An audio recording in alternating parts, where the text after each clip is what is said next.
अब आईनी तरमीम के हवाले से भी आप देख सकते हैं कि इन्होंने उस चीज को पोस्टपोन कर दिया, यानी डेट को आगे लेकर चले गए हैं, क्योंकि पाकिस्तान के जो मौजूदा हालात हैं, बिगड़ते हुए हालात को देखते हुए जनरल आसिम मुनीर साहब ने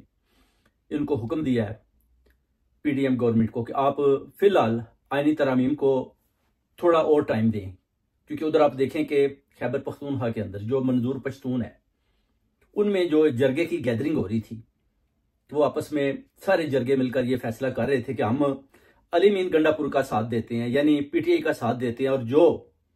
इस दफा अली मीन गंडापुर ने ऐलान किया है कि हम दोबारा इस्लामाबाद की तरफ जाएंगे, तो हम इनके साथ जो है ना धरने में या प्रोटेस्ट में भरपूर हिस्सा लेंगे और पीडीएम की जो है ना इस जो मुसलत की गई गवर्नमेंट है उसकी मुखालफत करेंगे।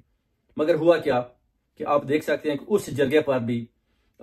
हमला किया गया और उधर भी बहुत ज्यादा शाती हुई और बाकी लोग जो उनके पास कोई हथियार तो थे नहीं, वैसे जरगा बैठा हुआ था आपस में, जैसे पठानों का रिवाज होता है।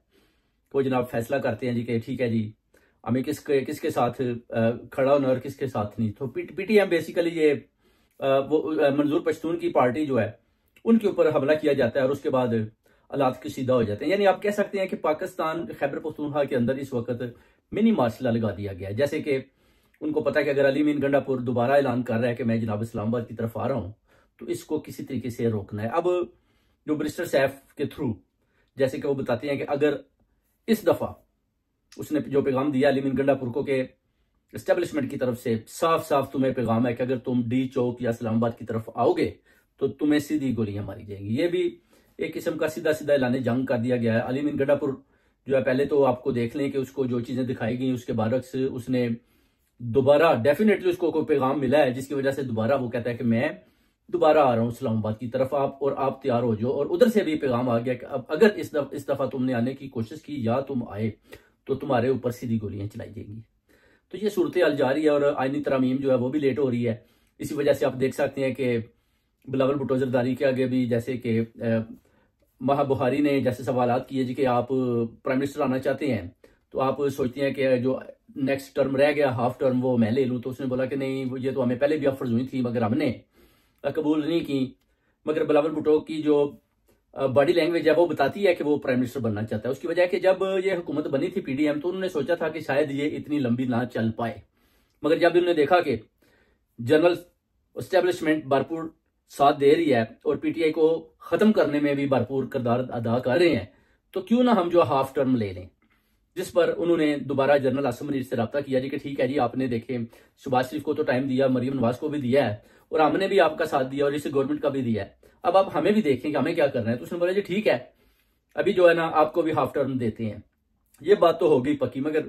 बिलावल भुट्टो जरदारी कुछ और तरह की स्टोरी बता रहा है। वो सोच रहा है कि अगर ये हुकूमत जैसे कि कहते हैं दिसंबर में खत्म हो जाएगी, खत्म हो जाती है, तो उसके बाद अगर दोबारा हुकूमत बनती है तो फिर हो सकता है मुझे फुल टर्म दिया जाए 5 साल का। मगर 5 साल का टर्म लेने के लिए जब वो रियाला जेल की तरफ देखते हैं तो खान साहब की पॉपुलैरिटी और पूरी कौम खान साहब के साथ खड़ी हुई नजर दिखाई देती है, तो फिर ये डर जाते हैं, खौफजदा हो जाते हैं। और जनरल साहब भी बताते हैं कि जनाब मुझे भी तो एक्सटेंशन चाहिए। तो वो कहते हैं कि आप आईनी तरमीम पास करें तो हम आपको एक्सटेंशन देते हैं, एक्सटेंशन के बाद आपके तो हो गए 3 साल पक्के, उसके बाद आपने फिर हुकूमत करनी है हमारे वाले, फिर हम जो है ना खान के साथ सही करके निबड़ेंगे। अब खान भी अंदर से जनाब पूरा इनको चैलेंज कर रहा है कि देखते हैं कि आप कितनी देर तक मुझे गैर आईनी तरीके के साथ जेल के अंदर रखते हैं और कैसे मेरे ऊपर बार बार तशद्दुद करते हैं, कैसे बुशरा बीबी के ऊपर आप उसको अंदर रखते हैं और उसकी जो है ना अपना बेहरमती करते हैं, जैसे उनकी बालों की तलाशी लीगी। इस तरह की जो है ना बातें भी सामने आ रही हैं जो अपना काफी लोग हैं क्यादत से भी बताते हैं। अब अली मीन गंडापुर ने तो जनाब भरपूर किस्म का ऐलान कर दिया। अब देखना है कि क्यादत के दूसरे लोग असद कैसर या अपना चौधरी पुरलाई जैसे कहता है मैं खान साहब के साथ खड़ा हूं, उनको भी चाहिए कि भरपूर तरीके के साथ पंजाब में से, आप पंजाब के सदर हैं, बाहर निकलें, आगे बढ़े, खान साहब का साथ दें, अली मीन गंडापुर के साथ उस काफिले में शिरकत करें और आगे बढ़ें और डी चौक की तरफ जाएं और मुकाबला करें। एक मुकाबला ही काफी है, इंशाल्लाह उसके बाद फतह हो जाएगी। अगर आप मुकाबला नहीं करेंगे तो फतह कैसे होगी? सिंपल सी बात है, मुकाबला करेंगे तो फतह होगी, क्योंकि फतह बगैर मुकाबले के आप किसी सूरत में भी ये बाजी नहीं जीत सकते जब तक आपने सीधा सीधा इनके साथ मुकाबला नहीं करना। अगर आप सीधा मुकाबला करने से घबराते हैं तो उनको पता चल चुका है कि ये मुकाबला करने से भाग जाते हैं या गायब हो जाते हैं, तो फिर वो बार बार आएंगे और आपको भागना पड़ेगा। इसी तरह अगर आप एक दफा खड़े होकर मुकाबला कर लेंगे तो फिर उसके बाद जो है ना हार इनकी मुकद्दर बन जाएगी और जीत हमेशा हमेशा के लिए आपकी होगी और खान साहब के लिए अडयाला जेल की डोर खुल जाएंगी।